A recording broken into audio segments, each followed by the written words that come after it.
everybody, it is Calxiyn and Hunter here, and today we are going to talk about Neo again. So at the beginning of the volume, I said 101 reasons why Neo should not die, and I decided that given the circumstances of the most recent RWBY episode, we should probably revisit exactly what we would like to see happen to Neo, because in that video, I was very much against her staying in the Ever After, but I think we both had some changes of opinion, kind of, and so I think that it's good just to revisit everything. Also, right? for those at home, the script of this video is called Neo's Fate Part 2, Electric Boogaloo. Which is what we will call it. Anyway, killing RWBY does not make Neo feel better, as we see in this episode. We already saw in fact, I would argue she is worse. It makes her kind of sit in her chair, just like... Yeah, exactly.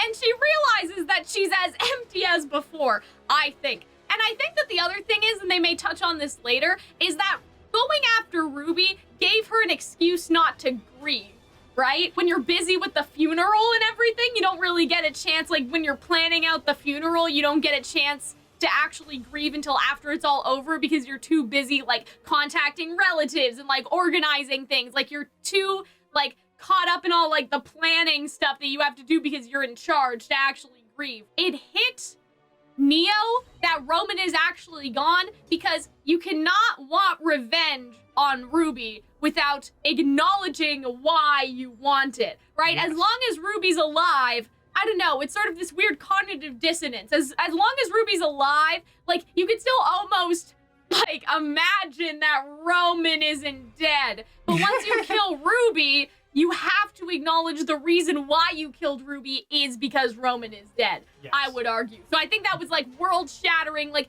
you could no longer delusion anymore. Delude yourself into thinking that your boyfriend's still around. Yeah, exactly. A lot of people think that Neo's going to die, and we'll talk more about that later. I feel like that people are just saying that because they want it to happen, whereas to me, I don't know, it doesn't make that much sense, and we'll explain why, but I feel like the killing Little Red isn't all you wanted, right? Like, I feel like that they wouldn't say that if it was just gonna be like, oh, well, Neo dies. Like, maybe she will die, but I feel like that they have to do something with that in particular, because if the heroes are gonna kill her anyway, like, why not have her be entirely triumphant? Like, they have to do something with how empty she feels outside of her just getting possessed by the cat. I feel like they need to explore at least a little bit that Neo's not like Tyrion. She wasn't murdering for fun. Like, she was doing it for Roman, in a sense. Like, it's not the same. You know what I mean? It's not the same as Tyrion, who enjoys, like, murder for the sake of just murdering people.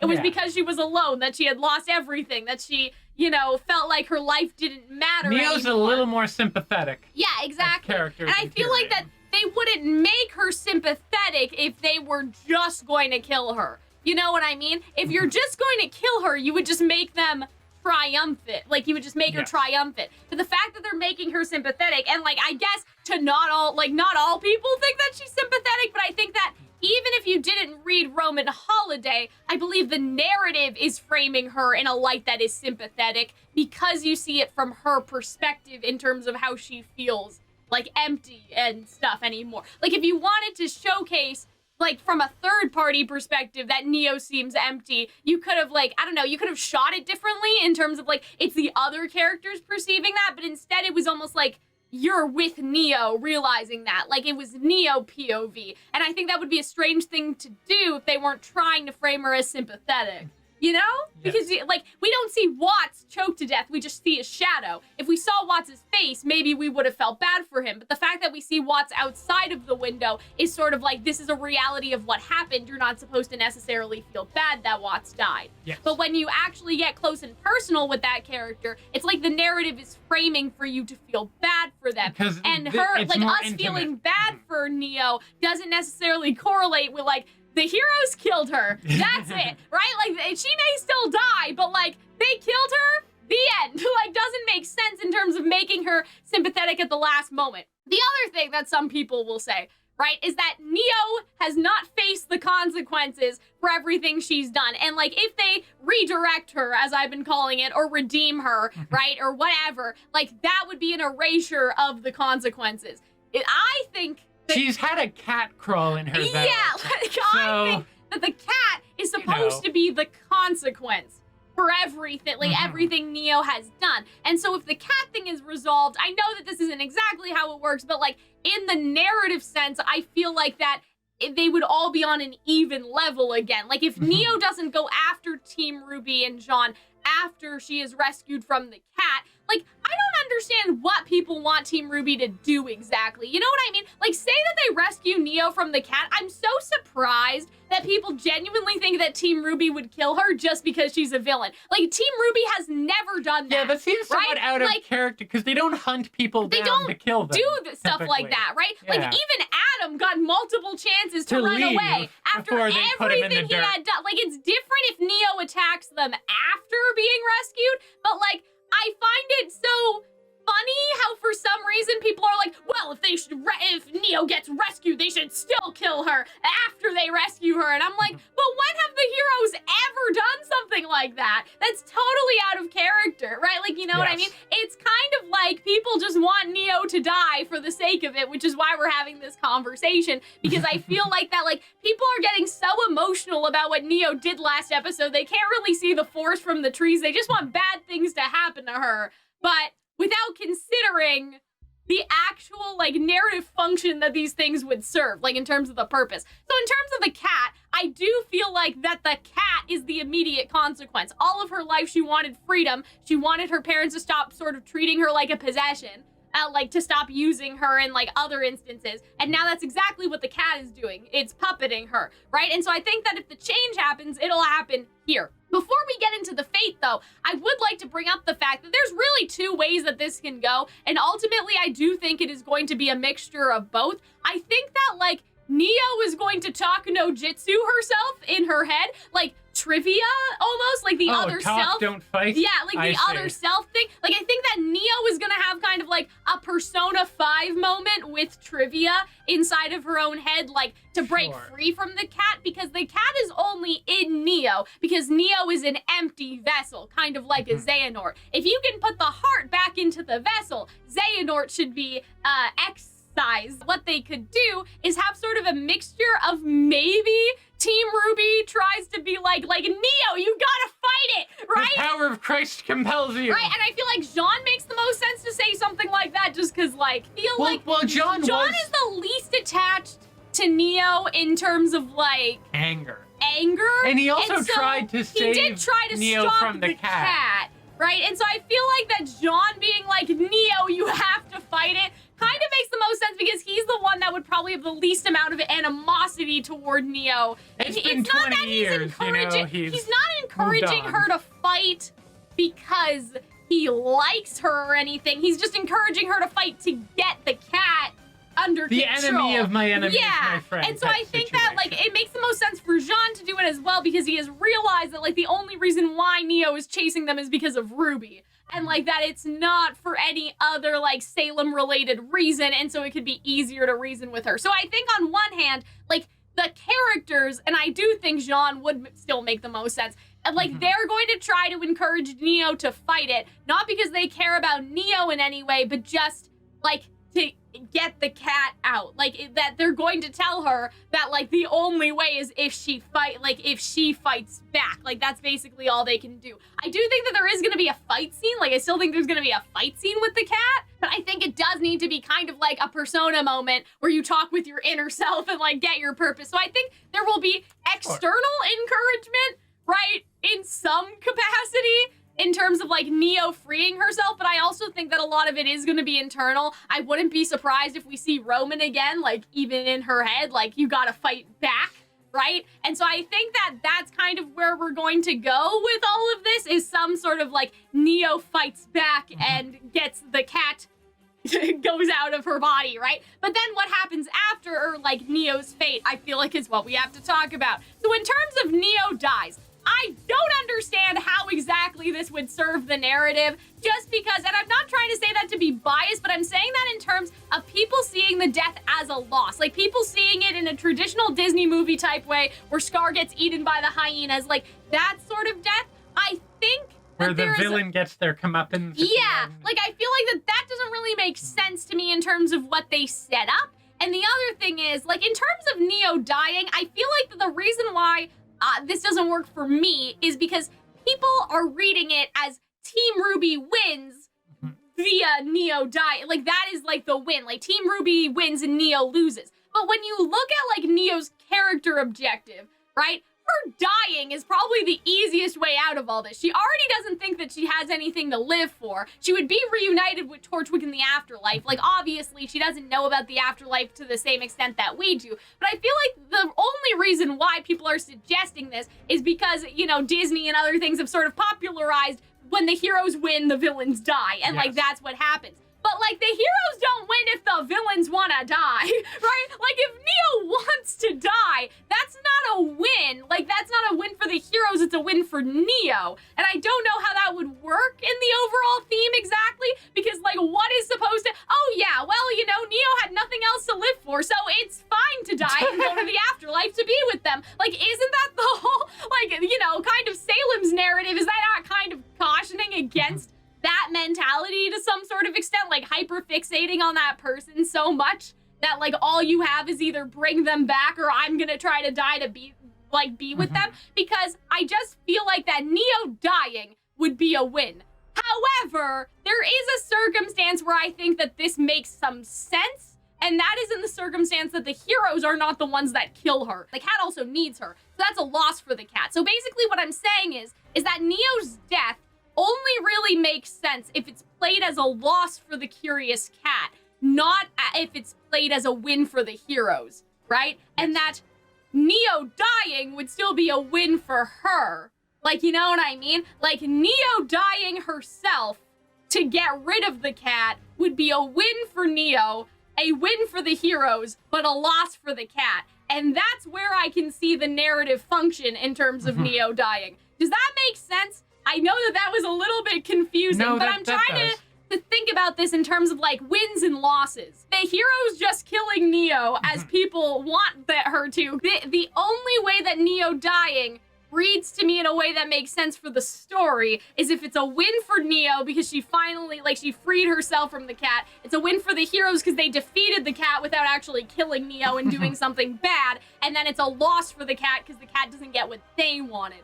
As opposed to the heroes kill her, therefore the heroes just win. Because even if the heroes win, Neo would win too, and that's what doesn't make sense in terms of, like, the idea that the heroes are against Neo. They would be giving her what she wants. And so I feel like that it only works if it is a loss for the cat.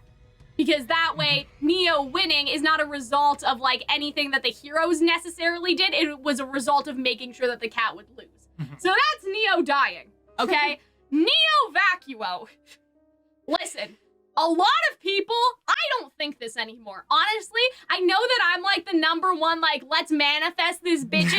Like, I have been manifesting Roman Torchwick for like 6 years. You would probably think that by now I would be that bitch that is like, yes, we are manifesting Neo's Desert Oasis. Yeah. She's gonna go to Vacuo. God. I honestly... She could escape to Vacuo, but I don't think Desert Oasis is ever occurring. That's a fever dream of fever honestly dreams. don't think she's coming to Vacuo. However, because That's why we have people are fanfiction. talking about it, I thought that I should bring it up anyway. So people still want this to happen, so I feel like I have to talk about it, but, like, I have lost faith in the idea that this is happening. You've lost the Desert Oasis faith? Yeah, kinda. Like, you know what I mean? If you lost it, who's keeping it? I have it in my heart. I just don't think it's gonna happen in the show. Oh, practical. Okay. Let's talk about this, right? I feel like that this would be interesting in a way. However, we have to kind of parse out what exactly Neo's arc would be from this point. Because I think a lot of people have simplified it into Neo just redirects her energy into fighting against Cinder and Salem for how Cinder wronged her instead of getting revenge for Torchwick. Like, Cinder betrayed Neo, that's why Neo is now offended, and so that's the change. The problem is that after Neo defeats Cinder, Neo would just feel empty again. Like, that doesn't really change the lesson. Like, to me, the lesson should be that going for revenge is not going to make you feel better at all. So sicking Neo on Cinder doesn't make a lot of sense to me because she would end up in the exact same situation that she was before. Yeah, so the lesson is not, no, you need to live for yourself and not go in this endless cycle of revenge. It's, no, go in the endless cycle of revenge, to the but person aim that it on we the don't right like, person. right? And so I think that would be sort of strange. that character wouldn't maybe work. for her, But like in terms characters of the evolve. story, Yes. it would be weird. However, what could mitigate that problem is that Neo actually forms bonds with someone. Now listen, I know she did bad things to Team RWBY, so I'm not saying she would form bonds with Team RWBY. Oh God, It you're could gonna say be Fox, aren't Team you? Coffee. It could be Emerald, right? And so I feel like that the Emerald situation makes could sense be because like they were both like, hey, you got screwed yeah, over by exactly. Cinder as I well. was gonna get there, right? Mhm. It can be a situation where they take Neo back to Remnant as a prisoner, and slowly over time she becomes helpful to them. However, with so many characters in Vacuo, that's why I'm not sure that Neo will go with them, and I don't know if they would want to spend that time building up that character arc for Neo to like slowly decide to help the good To guys, become even less though she's evil. not good herself. Yeah. Unless they pair her up with Emerald, because that would actually make sense to me. Not like in a romantic way, but like maybe, I don't know. But like just Neos to have two put- hands, or Coco has two hands. but just Ilya to put has two hands. Emerald and Neo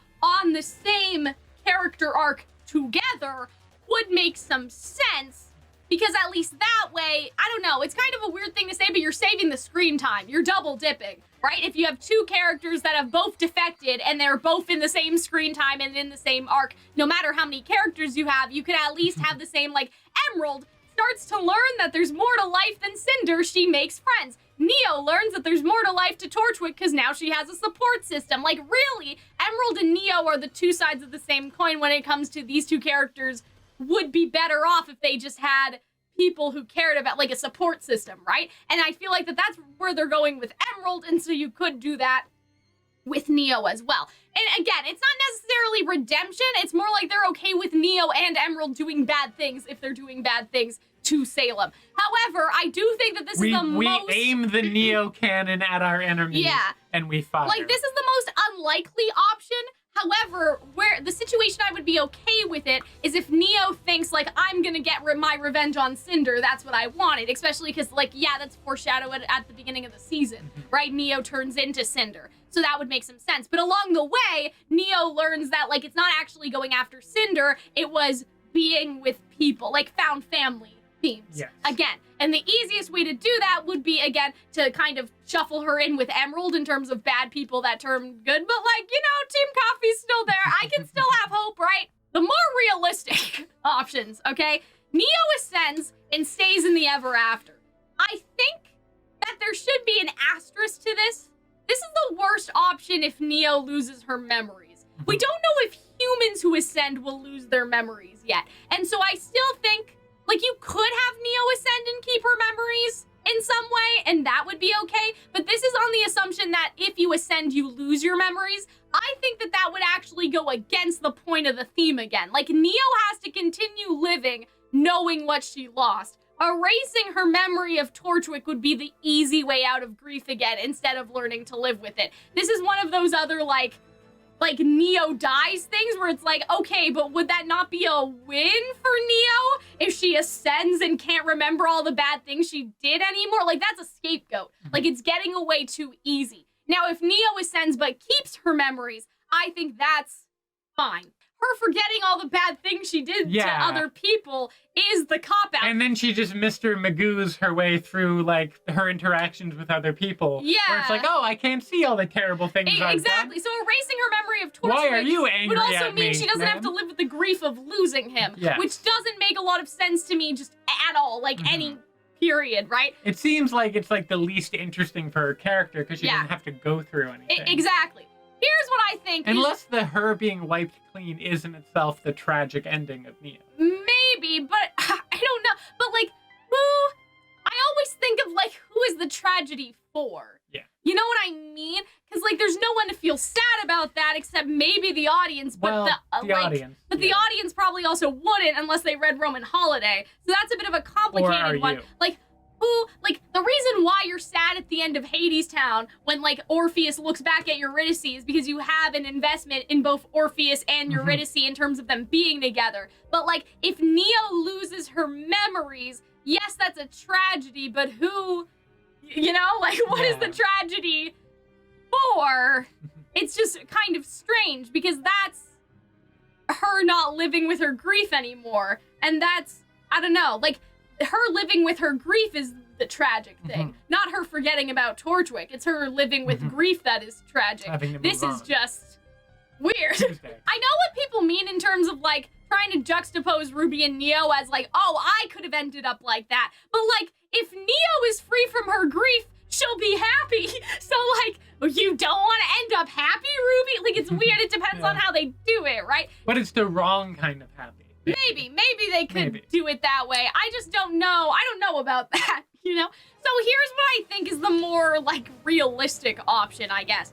In other videos, I talked about how I didn't want Neo to stay in the Ever After because I felt like the narrative was rewarding her for being delusional. However, that was when we thought we were in an actual fairy tale. Now we know that the gods made the world, and so this world, to me, is just as like, it happens to be a world that someone wrote a fairy tale about, but the world in of itself is not a fairy tale. Like, that's sort of the point. It's a world that the gods made, and so it is just as valid as Remnant. So I'm a little bit more comfortable with the idea of Neo staying there now, because before it was like, oh, she's in a literal storybook. That's kind of a weird theme to go with, that, like, Neo just stays there and continues to be delusional, right? But, like, now that it's an actual world, I feel like it's just, like, it's as valid as Remnant. Yes. It's not necessarily her continuing to live in some sort of fantasy. It's just a better world, but it's not a fake world. Here's what I'm sort of thinking, and this is, like, kind of crack. I wrote in my sleep a couple nights ago that Neo is going to become the tree, okay? The tree of choice, in a sense, right? That's not like an actual tree, but like she becomes a representative of the tree. Like, if the cat is knowledge and the Jabberwocky's destruction and the tree is choice and the blacksmith is creation,